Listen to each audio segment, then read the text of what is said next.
More news, views and updates from the Mission Office. This is Mission Live. I'm Roger, and the mission is surely alive in the world today.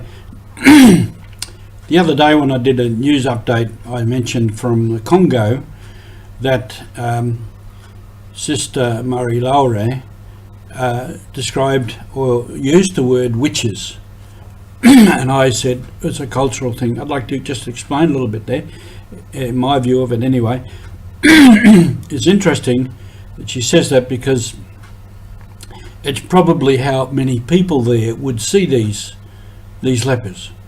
In some of the cultures, and as I learned in Papua New Guinea, if someone is different or behaves differently, they're suspect, and often they can be attributed as sorcerers or witches or something out of the ordinary, and therefore in touch with something out of the ordinary, perhaps in touch with the spirits or something.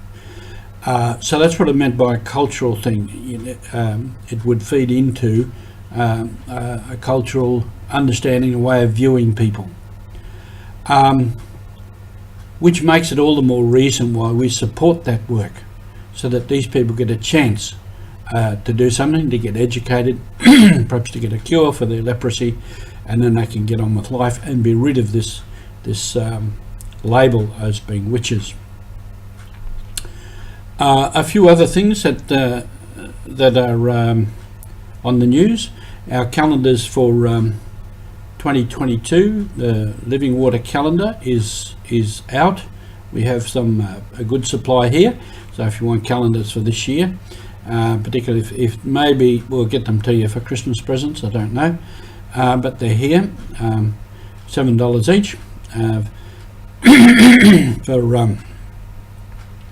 $20 you get 3, and for $30 you get 5, so a little bit of a bargain there.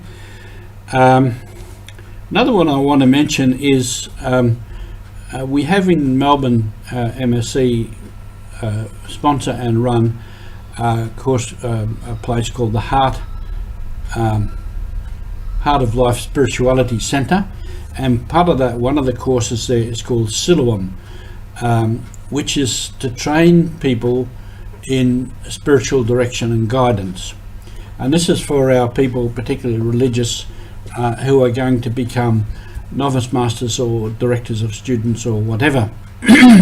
So this has been running for some years, and last year we had a number of our priests from overseas who were going to be on that course, and because of COVID and whatnot, they pulled out. So for next year we have lined up 4 men, one from Vietnam who will be resident there, that's Tran Min Chung, and he will be coming in the new year. One from the Philippines, Richie Estrada, and 2 from Fiji, Sosefo Vikena and Gabriel Dulanagio.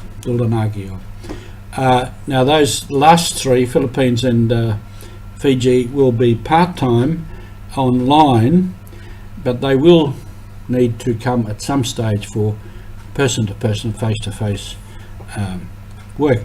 And for that sort of a course, they have to go the course themselves, in the sense that they have to enter into spiritual direction and guidance with somebody else, so as to learn their own journey. You can't really direct people on their journey unless you know your own journey. And also the counselling, they would have to undergo counselling for themselves, so that they know the process and they come to know themselves more. So with that, we are funding the fees. The Australian MSC province will fund the accommodation, and the home province will fund airfares and other expenses, pocket money for the time. So we'll see how that works out in sharing that work of funding this. So that's Siloam, and we wish our men all the best with that. Just briefly, we had our board meeting last week, where we approved quite a number of projects, and I might go into that a little bit more at another time. Also that they, Sally Omar, who was on staff here, the data entry person, secretary, receptionist, many other works, she came back for lunch, and so we were able to farewell her, and she was able to catch up on all the news. So we miss Sally in that, because she was very proficient and did many things around the office, including advising me on many matters. So that's a little bit of update and some news from the Mission Office. All of this is part of our mission, and I wish you well on your mission, wherever that may be. Thank you.